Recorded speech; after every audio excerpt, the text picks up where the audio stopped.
সংলাপ যেটাকে বলে, আলোচনার যেটা বলে, তার একটা সুযোগ সৃষ্টি করে এবং এখানে কিন্তু বিভিন্ন মতের মানুষ আছে।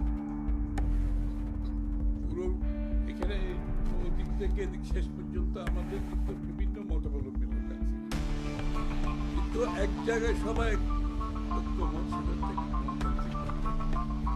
সবাই এক জায়গায় এবং সেটাকে মাথায় রেখে এবং এই উদ্যোগগুলো অব্যাহত রাখতে হবে। শেখ হাসিনা পলায়ন করেছে, এখন আবার আগামী দিনের গণতান্ত্রিক বাংলাদেশের আশায় আমরা বুক বেঁধেছি, কাজ করে যাচ্ছি। নির্বাচনের মাধ্যমে জনগণের মালিকানা ফিরে পাবে, তাদের নির্বাচিত সংসদ সরকার হবে, যেই সংসদ সরকার জনগণের কাছে দায়বদ্ধ থাকে।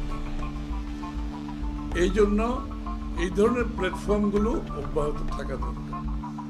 গণতন্ত্রের চেক অ্যান্ড ব্যালেন্সের মধ্যে এই ধরনের প্রতিষ্ঠানগুলোর একটা ভূমিকা আছে, যেরকম মিডিয়ার একটা ভূমিকা আছে, যেখানে সুশীল সমাজের ভূমিকা আছে, যেখানে রাষ্ট্রের একাডেমিয়া যারা আছে, বুদ্ধিজীবী, তাদের একটা ভূমিকা আছে।